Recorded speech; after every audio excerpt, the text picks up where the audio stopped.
and Kevin Stefanski. I guess they're one and the same. If you try to piece them together, if you overlay both faces, they look like each other. I think you got to give a lot of credit to the tape on Miles' shoulder too. Yeah, that's great. That is some quality tape. That is some quality tape. And we have to get Denzel Ward back this week. Like, I have no idea what happened from Wednesday, Thursday, Friday when he's back at practice to not being able to go on Sunday. I mean, I would think that would be a game. If he was able to go, you would put him in. And if you were trying to be cautious with him, it'd be the Bears game. Not saying that the Bears are any slouch by any stretch of the imagination, guys. But, I mean, they have won 3 of their last 4. They're 5-8. Somehow they are in the hunt in the NFC playoffs. That just shows you the gauntlet that is the AFC. You have all 3 AFC North teams in the playoff picture. There's 5 or 6, 7-6 teams. Boy, this Chicago Bears game, when we thought, okay, like this is not a good team, we should be able to win this, not really worried about it for necessary playoff seeding and everything. This is a game the Browns have to get. Oh, it's definitely, to me, every game's a must win at this point. Just how I feel about it. Like, you want to win your division, and you know the Ravens got a tough schedule, so every game counts, and winning that division would be huge. If you don't, you're still with that kind of mentality, you're going to secure and save that playoff wild card spot you got right now. But I don't know if you saw, I seen Hayden Grove, he tweeted out like all the injuries the Browns had, and I had quote tweeted him with the GIF, and I wish I was as good as some people. I can't like Photoshop things on stuff. Otherwise, I would have Photoshopped Kevin Stefanski's face over the Spider-Man movie where the boat gets split in half and he puts all this stuff together and then he's holding it and he's holding it. And I'm like, I feel like that's Kevin Stefanski right now. He's somehow, this dude is holding this ship together afloat. I mean, we need Iron Man to come in here and help us out somewhere, somehow, Kevin, and just like put it all back together real quick and get us all together. But Iron Man's not coming, Kevin. And we got a comment here from Chubba Wubba Hub 24. It says, at this rate, by week 17, we'll be a team of third stringers. We're screwed come playoff time. I kind of agree with that one. I don't know, man. We're like the replacements, man. Well, pretty soon Keanu Reeves going to be playing quarterback. Yeah, but I mean, knock on wood, no one else gets injured. I mean, we may have Keanu Reeves. I mean, come on, Joe Flacco, 3 weeks ago, he was sitting at home watching the game on his couch, on his mom's couch. Dude, look how many people we had out last week. And we beat Jacksonville, and they're a very good team. This team has the next man up mentality. And are we going to win the Super Bowl? Probably not. Is it possible? Like, I'm not really afraid of any team. I think we could beat any team. We've proven that. We beat like what was considered the best team at the time 3 different times this year between Baltimore, Cincinnati, and 49ers. Yeah. And Jacksonville is supposed to be a hot team right now. We just beat them with our 4th string quarterback. And how many tackles have gone out? We've no Nick Chubb all year. And we just keep putting it together. Like Stefanski is, like everyone's saying, local radio right now. He is putting on a clinic for coaching. It's remarkable what he's really doing. And I'm getting texts, and this is totally messing me up from Dave right now. I'm like, and I'm talking to him like, and ADD's kicking it. Yeah. Listen, let's go back though and look at these injuries. So yeah, there's a long list of them, but just this week, there's one that's not official, but basically we have seen reports of 5 in the last 36 hours. You had DeJuan Jones, who's not able to return. Jedrick Wills has to go on season-ending IR because his knee needed surgery. It wasn't healing the way that they initially examined it to be. Then you have Grant Delpit. Yeah, he could come back for the playoffs, but he's still missing the next 4 games, and you're already depleted in your secondary.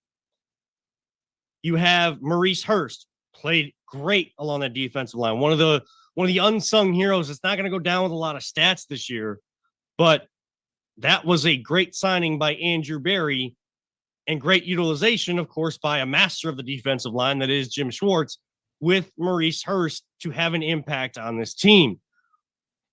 And then Obo Okoronkwo, who I would argue, and this isn't a shot at Zadarius Smith, because Zadarius Smith has done a lot this year that is Kevin, not going to go into a stat sheet. Say right now.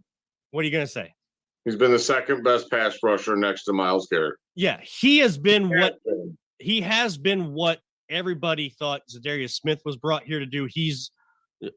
Obo kind of has been that for us. Now, again, that's not a shot at Zadarius Smith, because Zadarius Smith doesn't have the sack numbers to back up how much pressure he's getting off the edge, how much work he is doing along with Myles Garrett in the defensive front to stop the run. Like, there's, tackles. If Myles Garrett as fast as he is, Zadarius Smith would have a lot of sacks. Tackles, sacks. These are all stats that are going to go into a stat book, but there's so much more to the game of football and the nuances of the trenches that Zadarius Smith, like, I hear his name mentioned, even if he's not tackling guys to the ground, because of the effort that he's giving, knowing that, dude. And that's what we needed on this team. We needed, I guess I'll use the Haslam line, we needed a lot of adults in the room on this team. We talked about veteran leadership in the offseason. We have gotten that. The only problem is all the injuries. I know everybody wants to immediately go to the cart, like blaming the doctors and the medical staff, and like, now this is the problem with the Browns. Like, not everything has to be negative. Unfortunately, this is a very physical game, and the Browns are not the only team in the NFL dealing with double-digit injured reserve. Now, are we the team that's in the best position? That would be shooting from the hip if I said we're in the best position of playoff standing and stuff like that. But we're up there. We're one of the few. Like, you don't go through a season like this and you're not sitting at 8-5 with an outside, and I mean outside, but yes, Harry and Lloyd, there is a chance the Browns have an outside shot at the number 1 seed still. Like, they're still in the running for seed positioning and the AFC North. Is it a stretch? How awesome is that? We're in the middle of December, and that's what we're talking about. Having the possibility of having the number 1 seed, and look at all those guys ahead of us. What do they have in common, Kevin, that we don't? They have quarterbacks that have lasted. They have the same quarterback. Yeah. We have on our 4th quarterback, and we're still doing this. I'm going to say it again, dude. I've said this before on the show. This season is so much more than this season. And I believe this season is going to build for our future like no other season has done. I think you're watching the Browns culture be built like right in front of our eyes. And I'm just here to enjoy it at this point.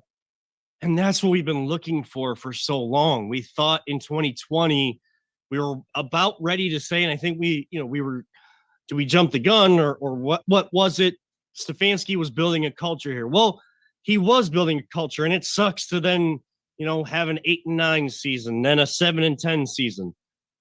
But the quarterback position has been the most important. And with all of the injuries at just that position, you got the right guy at the right time. So, Jay, I ask you, and anybody that's tuning in right now, we appreciate you. If you're on Twitter at VTL_pod, on YouTube at Voiceland Podcast, same thing on Facebook. Make sure to comment in the thread. We'll try to go around to as many of those as we can. Still trying to build new ways to bring fan interaction into our show. If you're new to our show, yes, this is the Voiceland. I'm Kevin Arnold. He's always positive. Jay, the voice you hear in the background that you'll never see the face of, he's kind of our humanoid AI system. What Jarvis was to Iron Man, Peter Tellep is, as we call him, audio to the Voiceland. Who he is, but you kind of like seen what he looks like. If you ever seen The Matrix with all the numbers, that's kind of cool. The character is, as much as I know, maybe Peter doesn't like it. It's kind of perfect in our logo. I mean, I think it suits him. But Jay, I like it. I have to ask you and Peter and everyone out there that is tuning in. This is going back to the title of this show. Do you think that this Flacco fever is sustainable enough, and Stefanski's ability to bring this team through adversity is enough with everything that is going on, as deep and much deeper and deeper that we're getting. Can it overcome all of that and put this team in a position to still contend if and when they get to the playoffs? For sure. I truly believe it. Like this team, everyone's like, oh, it's going to be the same old Browns. No, this is not the same old Browns. Something's different. They're overcoming everything. And I think it is making them better in a way. Like it's making them believe like we can do anything. And they have that mentality. And Joe Flacco is just like the unreal perfect fit. He reminds me of Rich Gannon when he joined with the Raiders late in his career. And he's just clicking. And he's at the like he's at the end of his career, but dude, like it's not always a bad thing because his arm talent, you're watching it, we have eyes. Mm-hmm. That arm is flinging it. So if the arm talent's still there and he's an old vet, he's just got boatloads of knowledge in his head. So the game is just ridiculously slower for him. Like, look at how he's performing just joining this team. If we could just keep going and keep going, like he's just going to get better. He's just going to get better. I believe the offense has a chance to start carrying the team more. I think the defense is as you can see, it's not going to be as dominant as it was.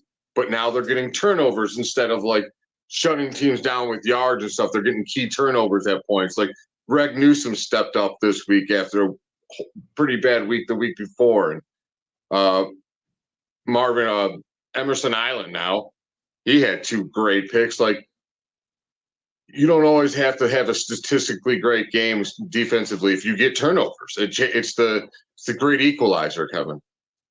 Well, you brought up an interesting point, and I want to touch on it on the other side of the break. The offense you think could, and I want to hear why the offense could start leading the way instead of this defense for this team as we go down the stretch of the final 4 games. So we'll keep talking Browns. I do want to get into the Draymond conversation because this is just absolutely ridiculous and I got stuff to get off my chest. We'll try to have some fun. We'll talk everything else we've missed over the last week. This is the Voice of the Land right here on the Big Play Network. Whether you're looking to hire new talent or start a new career, Vector Technical has you covered. Vector Technical is a 28-year-old staffing firm that has helped thousands of job seekers advance in their career with reputable partners throughout Northeastern Ohio. Vector Technical is more than just a temp agency. With an above-average hire-in rate of 1 in 4 candidates, Vector works hard to connect the right person with the right opportunity the first time. Vector Technical hires for skilled manufacturing and light industrial work and is sure to have a career that you've been looking for. To learn more, visit our website at www.vectortechnicalinc.com. Welcome back to the Voice of the Land. Grainy camera and all on my end. Jay always positive Jay joining me. I'm Kevin Arnold. Jay in his man cave. Mine is just starting to get set up. I don't have a great camera. I probably need to do these remote shows with my phone instead of the computer or the other laptop that we have. It's just my name comes up on the Zoom and it throws me off as my wife's name, not mine. It is what it is. We try to be professional as much as we can. We get off the rails and we're just about to, but Jay, went to break. We were talking Browns. Of course, tonight, we would love to just be talking Flacco, and we talked a little bit about him, but the injuries just continue to mount up. But you brought up an interesting point, and I don't even know if you even noticed it when you did it, but you kind of said that you have this sense that the offense might start leading the way more so than the defense. Not that the defense will fall off a great deal, but that we're going to see the offense kind of being that catalyst for this team. Why do you say that? I think Flacco fits very well in Stefanski's offense. He's a different quarterback, and he's definitely just a pocket passer, but he's got great pocket awareness or whatever. But he's just calm. He's got a calming effect on the entire offense. He's extremely accurate, and he's got a deep ball. Like, they're letting him throw it deep, where the other guys, they were just like, everything's underneath, and they're like, this team is just buying into Joe Flacco. That's why the town has got Flacco fever. And yeah, another thing that I heard him say is he was talking about like how his kids are watching now and now they have like an appreciation where they could actually understand the game, and it's like being a kid to him again. Like everything's new to him, like it's fresh, it's invigorating to him, and just Flacco's playing with a whole new kind of passion and love for the game, and he's having fun. And when you're having fun, anything's possible in that league. Well, it kind of reminds me of like the Major League Baseball, right? When you have a team that has just been crap all year, and then at the end of the season, they know they're out of it, and they're out there having fun. And the fact that I think that Joe, if you think about it, really, it's ridiculous that Joe Flacco is here and doing as well as he's. I mean, if someone would have told me at the beginning of the season, hey, you know what? We're going to finish the year with Joe Flacco as the quarterback of the Browns and be in contention to, not only for the playoffs, but I mean, we're a game behind Baltimore. I don't know. Are we I want to say 2. If the Rams would have done to us what they did, they would have done that to the Ravens, then we would be 1 game behind, and they wouldn't have let that punt return that had several penalties on it. Officiating's bad all across the league. That would take a whole show to talk about that. But the Rams didn't do us any favors. So I think they're 10-3 while we're 8-5. Okay. So, there's that 2 games in both columns right now. So it would take a bit of a slide, a 2 or 3 game slide by the Ravens and us kind of winning out. I feel like if they lose 2 AFC games and we win 2 AFC games, or like 3 or whatever, we end up with the same record. We have the tiebreaker because they would have lost more AFC games or something weird. And we have 3 AFC games left after this week. This will be our last NFC opponent this week against the Bears at home. Because we are talking Flacco still, but I think Flacco, this is Chubba Wubba Hub 24 on YouTube who chimes in again saying, I think Flacco is perfect for Kevin. Just seems like they see eye to eye, and Flacco fully understands Kevin and what he is looking for in his scheme. And it is. Like, I heard all of the beat writers, wherever, on all of their different networks. It was kind of a similar thought process, similar take, in that Kevin Stefanski was going to be giddy about having Flacco back there because he does open up when he wants to do, and he wants to throw the ball more. You can argue that he needs to run the ball more, and there was moments that happened last week, but it's not this egregious thing against Kevin Stefanski like in the past, because there's a guy back there that you can trust that's going to go the right direction with the ball. And when he doesn't, and his kids ask him, why did you throw that ball to Cedric Tillman when it wasn't even open and it turns into an interception?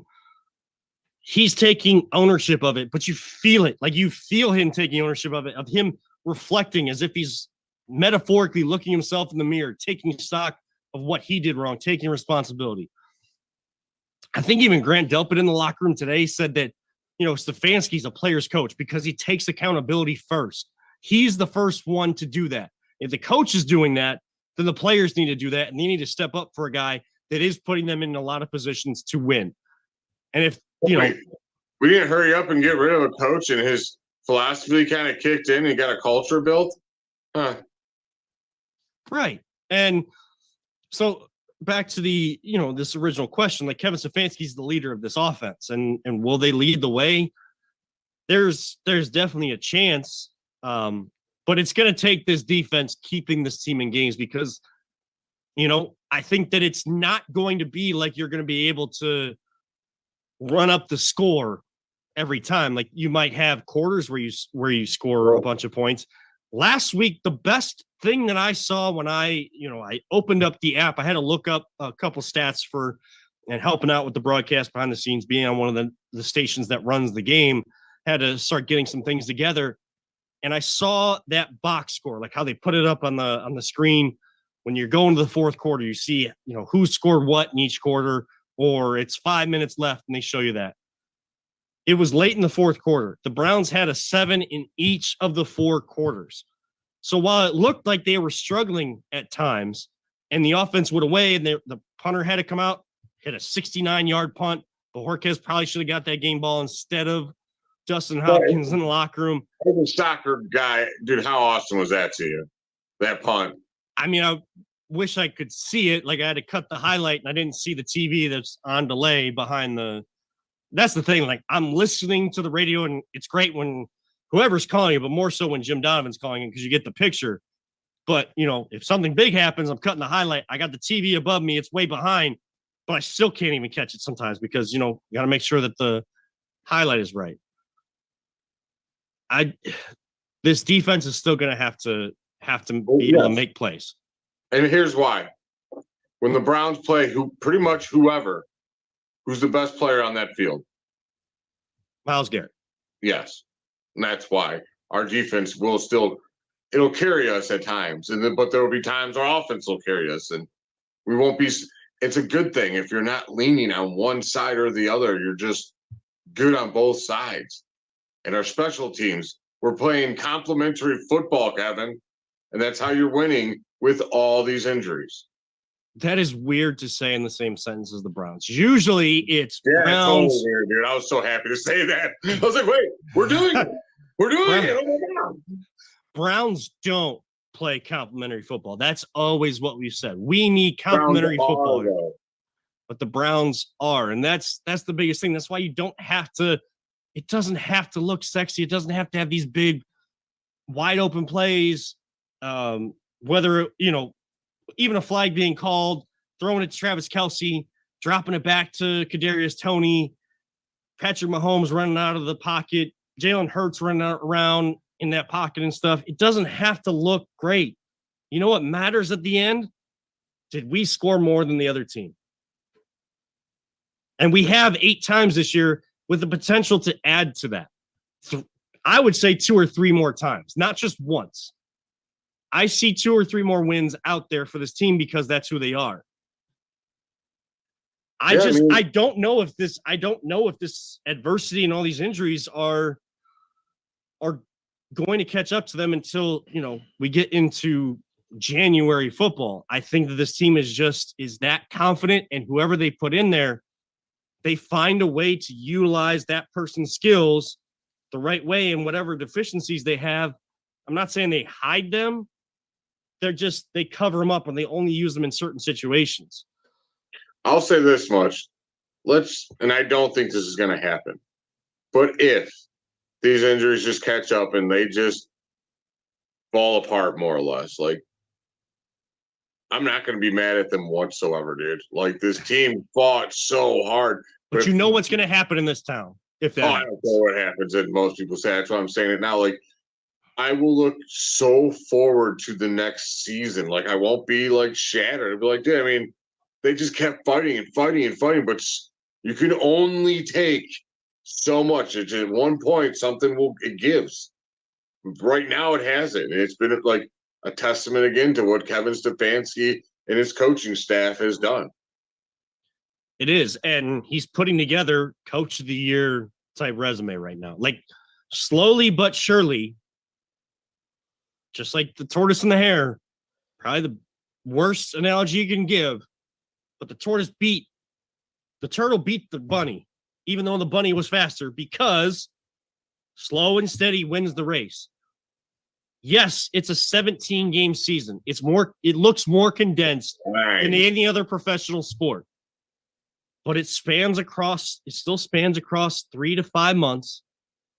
And the physical toll that it takes on your body, not just to play in the games, but to get up for practice, go through all those meetings, the work week into a game, and then the physical toll a game takes on you itself. I mean, it feels like you're playing more than just 16, 17 games. And if you get the opportunity to go further, that's just more wear and tear on the body. And humans aren't supposed to be able to handle that. These guys have put themselves in a position, all athletes, no matter what sport they play, men's, women's side, they put themselves in a position physically and mentally to go through it. And those that have it the strongest and can go the longest, as this team is starting to say, I've heard that phrase in the locker room, who was the toughest? Who was the toughest the longest in the game? That's what Kevin Stefanski asks every time after a win, you see that victory locker room. And that's becoming the Browns because they're through all adversity. That's adding more to the mental prep, the mental toughness that they already train on throughout the season and in the off season. And they're trying to keep their bodies as right as possible. There's a lot of injuries, unfortunately. But this team, it's fun. This has been fun. It's fun because guess what? We don't have to talk about someone's off the field issues. We don't have to, talk about why is this guy not meshing with this guy or anything like that. This is just a team going out there embodying what the city of Cleveland is all about. And that's what we've always asked for. This city really is, this team is really what this city is, dude. It really is. How many knocks do we take? And even if it's just like people making comments about this city or, things that we just have to go through as a mid-market town. We won 5 Super Bowls, I think, this year. Because every time we get a win, it's our Super Bowl.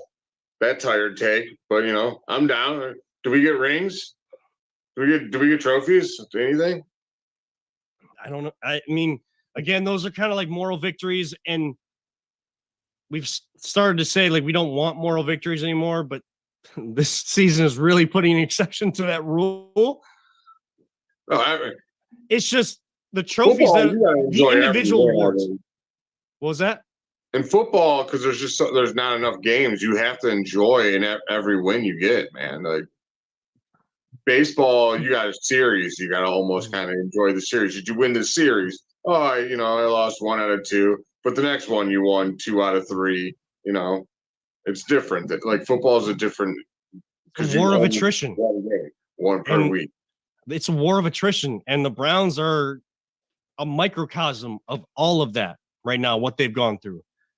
And I saw someone put a video out and said, didn't mention Kevin Stefanski by name. He said, what if I told you, kind of like a 30 for 30 entrance, what if I told you that a coach in the NFL lost his starting quarterback that's paid a lot of money and lost a top 2 running back and has had the best player in all the NFL dinged up for half the year and has 14 players on injured reserve. And that team was 8-5, with still a chance to win their division, top of the wild card standings, with winnable games down the stretch that can go down 14 points in games and still come back and have that mental fortitude. You would say that coach should be in consideration for Coach of the Year. Well, let me tell you, and I'm paraphrasing what this guy said, kind of quoting him, kind of not. I don't remember the name. I think someone like repurposed it or reposted it. The TikTok name was kind of blurred out, so I didn't know who it was. So I'm sorry I can't give actual credit, but this is not my take. This is someone else saying it. I'm sure people have seen it on social media. People would say that guy, that coach, should be in consideration for Coach of the Year. We're starting to get to that point. But again, there's still 4 games left. I'm not saying if, knock on wood, and I'm literally at a wood desk, a wood pallet desk right now, and I'm knocking on that wood. You can hear it. If the Browns were to have all of this adversity catch up with them, Kevin Stefanski has still earned a contract extension here and should be the coach because he has established a culture here.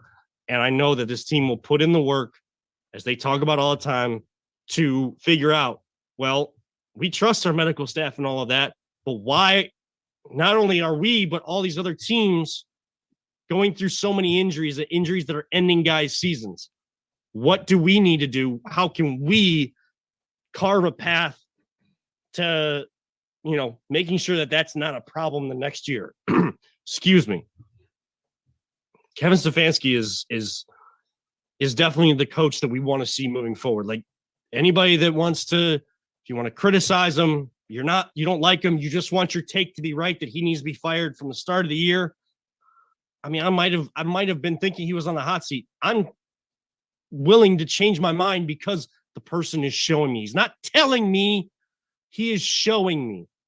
That's where I'm at, Jay. His play calling used to annoy me to no extent.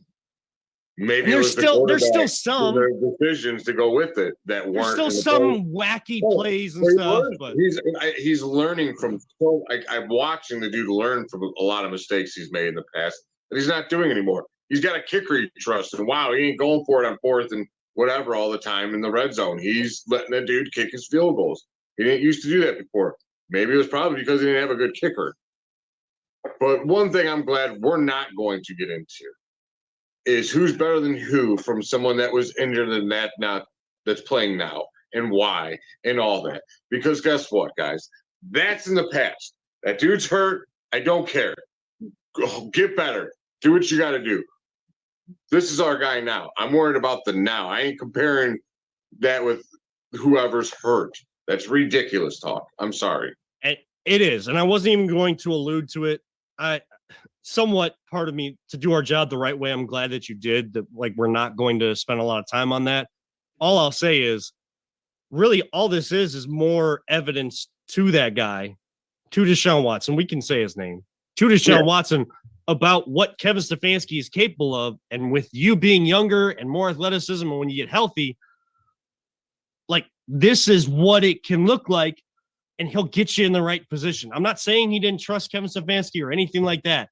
It's just sometimes taking that step back, and in the step back that Deshaun is now, because all he's back focusing on is his career, and we're focusing on the football player. Sometimes you get a chance to take a step back, no matter where you sit in the stadium. I'm not getting into that either. So stupid. But no matter where you sit, you take that step back. It gives you a little bit more perspective, gives you a little bit more hunger. And I think whether people think that he's just resting on his contract or not, that's a dude that wants to play. And he was putting his body through a lot to play. And he showed that toughness. This is what your coach is willing to do for you for a team that shows that kind of toughness mentally and physically. That hunger is going to drive him.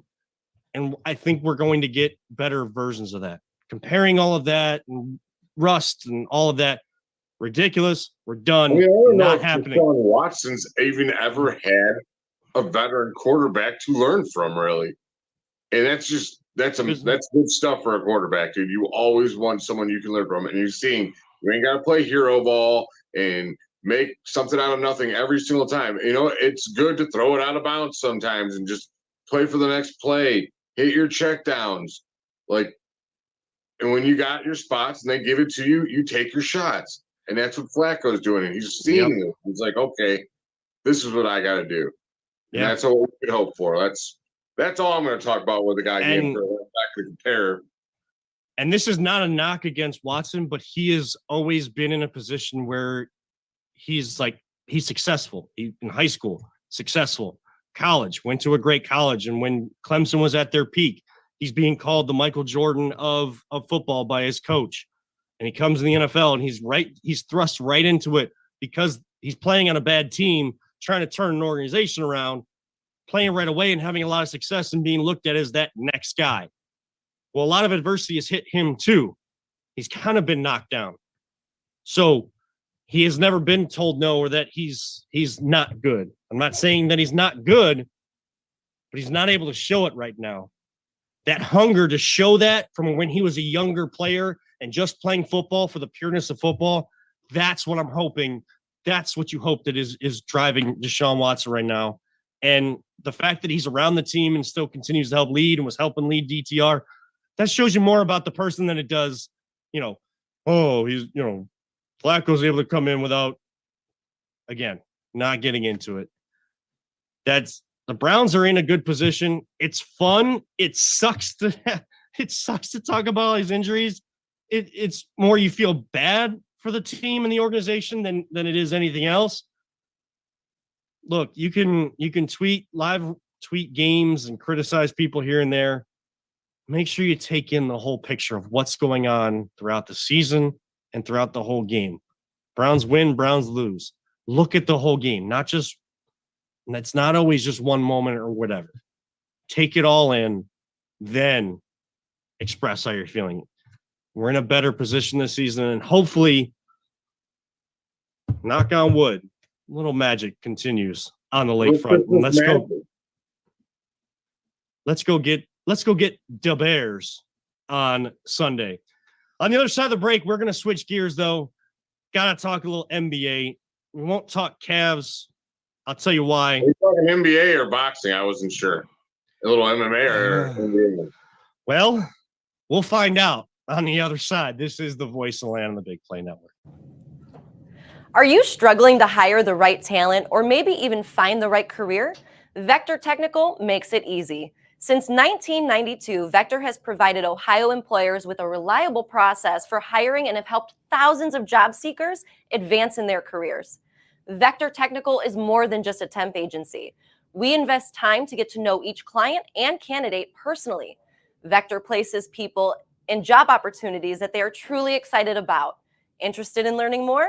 Visit our website at www.vectortechnicalinc.com to see a full list of our current job opportunities and to find out what Vector Technical can offer you.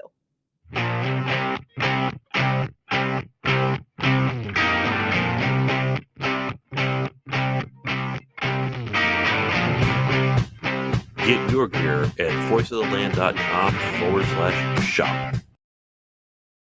Welcome back to the Voice of the Land here on the Big Play Network. I am Kevin Arnold. You can follow me at Kevin7 as the name bar says. It's not up there anymore, but it usually comes up on the bottom. If you're watching us, if you're just tuning in to the audio, you turn it on your device and you just have the audio in the background, or you listen to the podcast version of this on replay on Google, Spotify, or Apple. Thank you so much. And if you tune in live, the other side of town, not just the desk this evening, is always Positive Jay and Peter Tulip, our producer extraordinaire.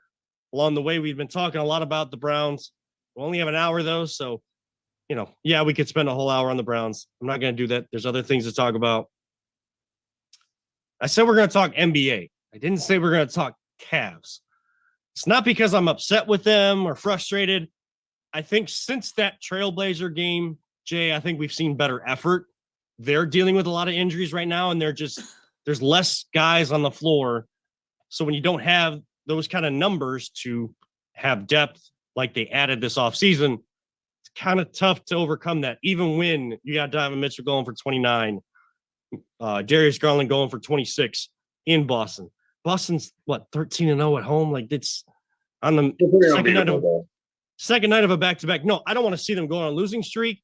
But look, as long as the effort's there, I can handle a night where you go 7-41 from three, which sucked against the Magic. Excuse me. Excuse me. That sucked against the Magic. But look, you lose by 10. Magic are a good team this year, as much as people don't want to say that. They're actually a good team. They put the right young players together and the right coach behind them to get those younger players to believe and actually play well against better opponents. So these last two games, it sucks to lose back-to-back games, and now it feels like to get back on track, almost a must-win in Boston tomorrow night. This whole you got to play the a 2-game series in 3 days type thing is what it is. They want to reduce travel. Okay. I'm not upset by it because I'm seeing the effort I want to see, just not seeing that final execution yet. And they're just not able to gel and mesh because different guys are out different nights. It's not an excuse, but if we're going to talk injuries, like injuries are a real thing in all sports. And, the Browns are kind of the exception. Having success with that many injuries doesn't always happen. Cavs kind of suffering from it. And that's to nobody's fault. It's just, can you squeak by some wins until you get everybody back? We will see. Jay, there is a story going on in the NBA right now, though, that it needs to go away. And I mean, he needs to go away. He did get suspended indefinitely. We are talking about Draymond Green. If you did not see it, he did, yes. And that I did see that earlier in the first segment. I didn't want to break in with that because I was trying to keep us on track, trying to drive the show tonight. All right. So he was suspended indefinitely, which is exactly what should have happened. Now there's no timetable on that. What does indefinitely mean? You're getting into many different options there. The rest of the year, you could be done tomorrow. Right. So it's all going to be, league reviews with Adam Silver and talking with the Golden State Warriors and Draymond Green. But if you didn't see it, Draymond Green last night playing against the Phoenix Suns, he was trying to fight through and post up on Yusuf Nurkic. Yes, Yusuf Nurkic is now with the Suns, not in Portland. And they were jostling for position. And as Draymond Green went to try to whirly bird his way out of Nurkic's grasp, he purposefully, and I say purposely, Draymond Green will not say this, but he wound up and literally punched Nurkic in the face. Mind you, he did worse. He did like a 360 spinning back punch, dude. And what would be considered John Cena's sixth move? I used to hit a punching bag, and I used to practice a spinning punch. Yeah, dude, you could really hurt someone doing that. Like, it hurts. That had to hurt. Dude, he's just dirty, man. I'm so sick of this dude. Ever since that, the LeBron crotch kick, and everyone's like, oh, he shouldn't have been suspended. I'm like, dude, you probably should have been suspended longer. Like, why does he keep getting away with this stuff? I'm glad he's suspended indefinitely. And I hope it's a good while, because I'm so sick of this dude. His behavior is ridiculous. This is the NBA. This is not the MMA. I disagree with you in a sense that he's a dirty player. He's not just a dirty, there's dirty players in the league. This is worse. I only disagree because I think it's worse. And I don't know what that word is. It might but this dude, I know Stephen A talked about it, alluding to, you may have problems or whatever. Draymond Green's got to figure all that out. And if there are issues, whatever it might be, you hope the best for a human being to find that, find that inner peace, find that right path. But Draymond Green just came off of a 5-game suspension after choking out Rudy Gobert playing against the Minnesota Timberwolves. These are happening more and more with Draymond Green. He's that guy that finds a way to do these things and yet make it look like it wasn't intentional. Fool me once, shame on me. Fool me twice. No, shame on, wait, what is it? Fool me once, shame on you. Fool me twice, shame on me. There it is. Even I get it wrong. I know President Bush got it wrong as well. Shame me once, whatever. Shame on you. So, yeah, shame on me for being a host and not really knowing that phrase. It's been a long day, guys.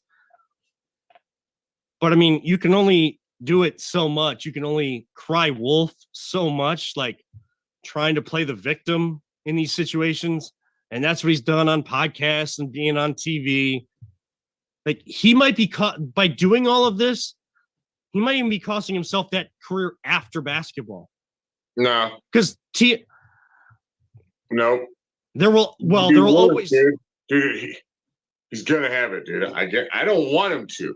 I don't want it to happen, Kevin. Yeah, he might be on the Paul Pierce, Kevin Garnett thing, or the Gilbert Arenas thing, where they just get to spew whatever they want, say whatever words that they want.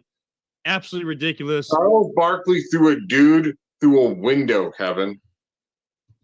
I understand, but even former players are having issues with what he's doing because this is happening on the court. And it's not just one instance here, one instance there. And Charles Barkley may have had level of behavior and stuff. But look, he might be costing himself those things in my eyes, because Turner's not going to want a guy you're going to break down a game and where a guy got ejected for some sort of move. You're going to trust Draymond Green to now break down that highlight? No, I'm not going to trust him to do anything. Him thrown out the NBA. He's going to get in trouble and thrown out, or just suspended, and he'll quit or whatever. He'll get his job, and just like he did in the NBA, instead of with his being physical, he'll use his mouth to keep pushing it, and he'll get himself kicked off the air, just like he'll get himself kicked off the court. Yeah, unless he looks himself in the mirror. That is a detriment to the game of basketball. That Steph player Curry needs to check that, dude. Steve Kerr need to check him. I mean, you want to, yeah, I think you can question the leadership of that entire team. Yeah, I know that they won 4 championships. Dude punched his, like, Superman punched his own teammate in the face. Like, my God, what is wrong with you, man? Like, how many times can you come to the guy's back? Like, this is a guy that's taking shots, like you just said, at your own team. This I mean, he is, literally cost his team a championship. Thank you, by the way, but I'm not trying to go like hot take and stuff and really come at Draymond because, of course, sometimes that gets misconceived as personal attacks and everything. Like, for a human being, if there's some sort of issue, like, I wish the best for people. I am someone, and I will be open and honest about it. I work on my mental health. I go to therapy. I didn't like where it was. I admitted that I had some sort of problem. I don't know if Draymond has a problem, and I'm not going to just assume or lay that upon him that he has an issue. In general, I hope that people that go through difficult times and have difficult things going on in their life and within themselves get the help that they need. I wish the best of health for everybody. But we're looking at the game. We're looking at this from a sports perspective. This is our escape from real life when real life does a great job of, giving you those reality checks. From a sports standpoint, this is absolutely ridiculous. He has been overrated his whole career. He is a single triple or a triple single in my eyes. He was never a triple double type of guy like people thought he was going to be coming out of Michigan State. He gets you 9 points and 8 rebounds and maybe 6 assists. Great. There's single digits across the board. That's average basketball. His 3-point shot, his jumper is one of the worst looking shots I've ever seen in my life. His defense has been overrated. He got away with some of this stuff in the past because referees just assumed it was because he's such a great defender. No, he's an average basketball player at best.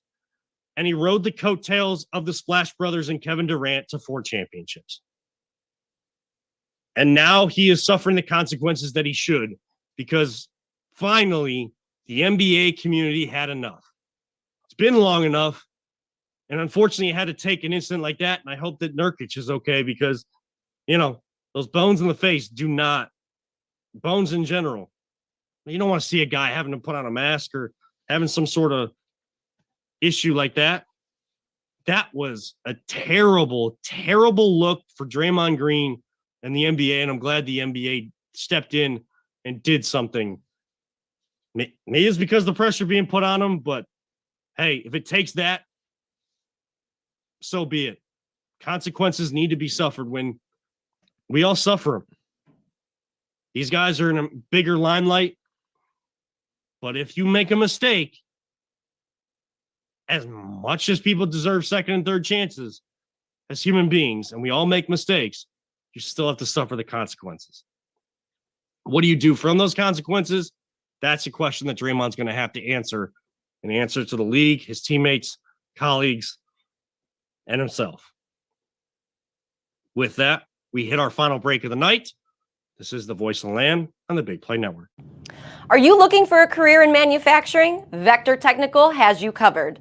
Vector Technical is a 28-year-old staffing firm that has partnered with some of the biggest and the best companies throughout Northeastern Ohio. The recruiters at Vector Technical will coach you through the entire job process and will help you land an opportunity that you are truly excited about. Vector does not add any additional fees and offers benefits as well as free online skills training through Penn Foster. To learn more, visit www.vectortechnicalinc.com and make sure to check out our job board to see a full list of our current opportunities and apply. Welcome back one final time tonight on the Voice Land on the Big Play Network. We're going to go quick because Always Positive Jay, who's on the other side of town right now, didn't realize his phone was dying. So that's the only disadvantage to the use of the phone versus this grainy, terrible camera that I have here tonight on my computer. I don't know why. I tried to clean it several times. Is what it is. I'm sorry to those that have had to watch this tonight and it's all distorted. Real quick, though, we're going to just as an update for the show, because we're getting into, some of the holiday time. We already have Hanukkah going on, other holidays coming up. We are still going to do a show next week. We're still going to do a show the week leading into New Year's. If any vacations or anything family-wise changes that, we'll make sure to post on our social media sites that we're not going live. But the plan, and correct me if I'm wrong, you two, plan You're is wrong. Why? I don't know. Oh, okay. You said it so convincingly. I just thought I was wrong. Yes, we will have a show next week leading into the holidays. We'll probably have a fun segment around that. Don't really want to do that right now. But a lot of good stuff tonight. The main focus right now, as it should be, Browns in a good position, 8-5, sitting 5th in the AFC, have a game against the Bears. It's not as easy as people think. Can you just say that again, please? One more time. If it sounded good. What position? Browns are 8-5. They're sitting 5th, the top wild card spot in the AFC. Playing against the Bears this week, a chance to go to 9-5. Not going to be as easy of a game as people think. Justin Fields is a good quarterback. Bears playing with confidence, won 3 of their last 4. They're still in the hunt for a wild card spot in the NFC. The Lions not playing good football in their own division. So things up for grabs there. Look, as much adversity as this team has been through, the NFL is not forgiving. I don't know what the L would be in that, but NFL not forgiving of these circumstances. You still have to go play a game, and the goals for the main core, Myles Garrett, hopefully Denzel Ward is back. Now, Joe Flacco at the helm. You still have David Njoku out there. Amari Cooper battles through injuries. We really need Ward back, dude. Because DJ Moore is a handful, man. And he's dealing with an ankle injury right now. He did not participate in practice today for the Bears, but something to look for. You don't necessarily have to practice on Wednesday to be ready for the game, but we'll see how that ankle injury progresses and who else the Browns maybe be able to get back and up to speed for the game on Sunday. That is going to wrap it up for this edition of The Voice of the Land. We'll get Jay out of here before his phone dies. For Always Positive Jay and his dying phone, Peter Tellup, our AI system behind the scenes producer extraordinaire. I'm Kevin Arnold, reminding all of you sports fans out there, don't let anyone ever tell you it's just a game. We truly love you all, 3,000. Don't talk about it. Be about it. And charge your phones. And live life. All gas, no brakes. We will be back next week at 8 p.m. right here on the Big Play Network. This is The Voice of the Land.